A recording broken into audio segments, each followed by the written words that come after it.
it is time at long last to get around to reassembling the brake hubs. So I have been delayed slightly because I was waiting for some felt seals to come in, which have now arrived. The first job I need to do is insert this felt seal. Now I don't actually know whether this seal needs to be oiled or greased or what, and I've got no reference in my manual, so I'm thinking, I don't know what I'm thinking. I don't want it to get water in there because it will absorb water, so maybe a thin smear of grease around it. I'm not entirely sure. I don't know if it should be dry or not. Maybe just a thin smear of grease on it. Decisions.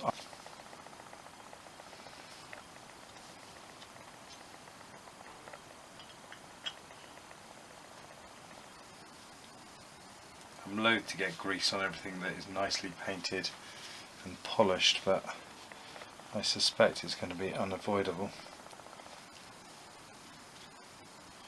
And I'm going to grease this felt. I don't know if it's the right thing to do or the wrong thing to do, but they are inexpensive, so if the worst case scenario, I guess I can replace them. It's just the hassle of removing them and pulling them apart. Okay, that now has a coating of grease on it. I hope I'm doing the right thing. I mean, this seal I'm guessing is to keep dust out, so I don't know if by adding grease I'm actually going to get dust to stick to it rather than... At the same time, I don't want it to become saturated with water, so I'm hoping a smear of grease will prevent moisture ingress into the felt, but yeah, please let me know if I'm wrong. I don't know, it might be one of those things that really doesn't matter. Now I'm aware there should be a wear indicator on this, but I can't actually get one at the moment. They seem to be quite hard to locate. So I shall keep an eye out for one. That's fairly easy to retrospectively fit. There are two witness marks, one on the spindle, one on the actual shaft itself. Once you line them up, the whole thing slots together quite nicely, and in operation it sits like that, allowing the brake cable or lever, depending on what you've got, pulling it. It's all looking nice and shiny, which is great. I'm going to loosely tighten these up, as I say, because it'll need some adjustment once it's on the bike, I suspect. So, but this should just hold it all together and stop it separating out on me. And there we go.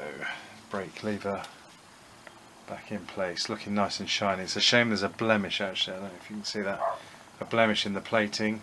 I hadn't really noticed that. I went to get my copper grease and discovered that I can't find it anywhere. It'll turn up probably tomorrow, but in the end I went out and bought some spray copper grease. Okay, the spray one is not ideal, but I'm just spraying it onto a bit of card. I don't need a lot, it's just enough to act as a lubricant between the moving parts. And sod's law is that my actual copper grease will turn up tomorrow.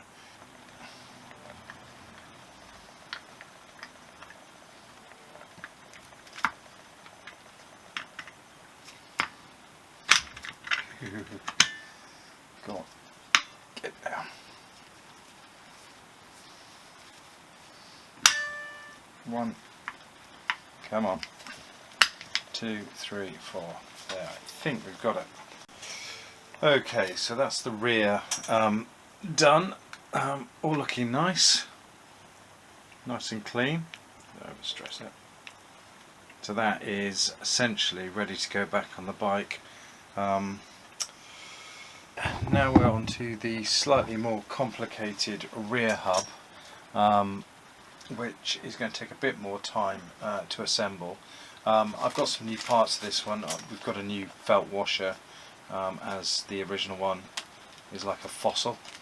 I've got a new replacement O-ring for the hub. That keeps the grease out of the brake, off the brake linings. I've got not a replacement, but another washer, because there should be two in the hub and there was only one when we dismantled it, so that will allow those to double up. and I've got a new screw which was a bit mangled that came out of this orifice here.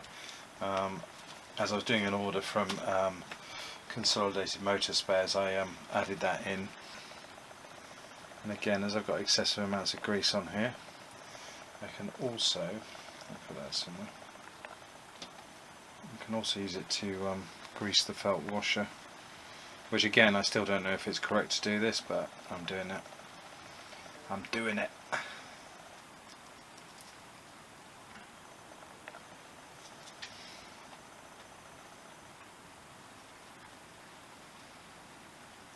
If nothing else, the grease helps it stick in there. I mean, the old one that came out was pretty ganky, so I'm guessing that had grease and oil driven into it. I'm being really precious about this paintwork. It's going to get grubby. It'll need cleaning at the end, but you know what it's like when you've got new paintwork and it's just super shiny. Now then, when I dismantled this, I had issues getting the arm off, and I've just had a practice run to make sure that it's all okay, and so far it seems to be that it goes on. The witness marks that are on here, if you line them up, he says, and this should be, let's get the orientation right, goes that way, pulled vertically, that's it. Okay.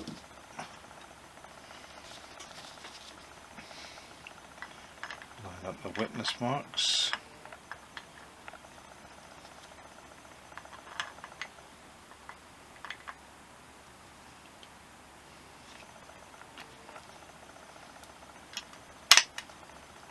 There we go, that's gone in. That's good, that went in nice and easily. I'm pretty sure there should be washers on here. There weren't any when I took them off. I will check. I'll check the parts diagrams when I get 5 minutes, and if they need them I will find a suitable set. I can't imagine that Honda designed it so that you just nipped bolts up against the edge of this. I'm trying to be careful against the paintwork as well here, by the way, because I don't want to chip it before it goes on the bike. Once it's on the bike, then it's open season, but until it's on the bike I'd rather keep it looking pristine. Okay, so the next bit is the application of these, what do we call them really, thrust washers maybe? I don't know, I don't have the terminology for it, but they sit down in the well where the speedo drive goes. Get some grease in there, actually I'll get some grease on the speedo drive mechanism as well. Okay, I'll put the washer down there. You know what I should have done before I got covered in grease? And that was open the packet with the other washer in it. Here's a bright new shiny one. It really is bright and shiny. Okay, that's packed with grease and that goes on there.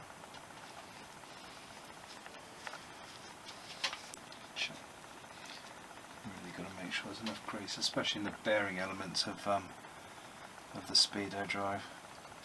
And there's the actual speedo drive itself. Now, taking a bit of a risk.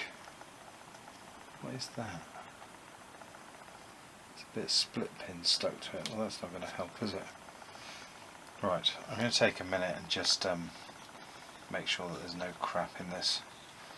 Just give this the once over. Make sure there's no other nasties in there. Some very old grease.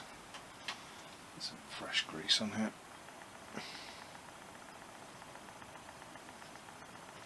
Okay, that's nice and greasy, and that should just drop down, there we go, into the mechanism. Okay, lastly it's the seal. I'm just going to put a thin slither of grease around the outer edge of it, just to help it go in. Feels like quite a hard plastic seal, this one, on the outer edge. I wonder if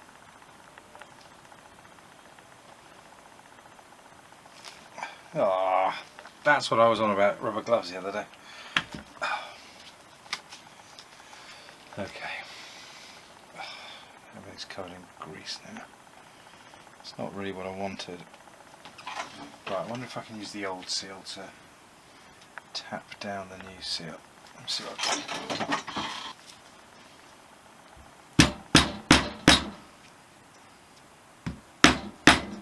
do. Good. Yeah, much better.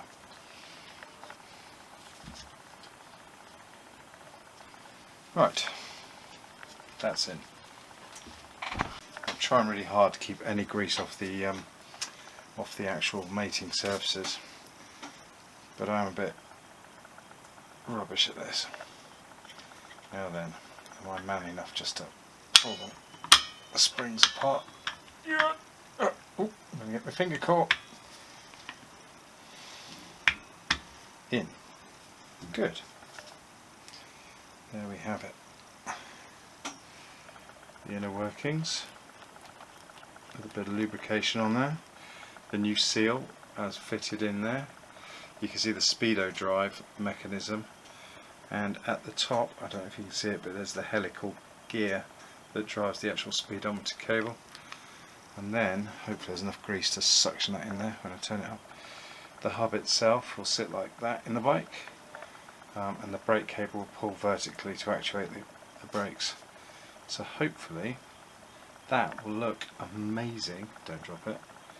Hopefully that will look amazing when it's back on the bike. I think it already looks amazing. I might not put it on the bike, I might just leave it as wall art. I'm really pleased with the way that's come out. There's one last job, which is to fit the screw. Now I'm pretty sure the thread's pretty gnarly in there. It's not too bad actually. It might actually work. Might have been just the screw itself that was foobarred. Excellent. Excellent. Oh, that looks good. And hopefully that will actually retain the speedo cable. So there we go, the finished article. As a little side note, I forgot to mention fitting the security washer and the split pin. That just stops the brake pads from sliding off the hub. This is the front hub with its associated brake pads, and here we have the back hub with its associated brake pads.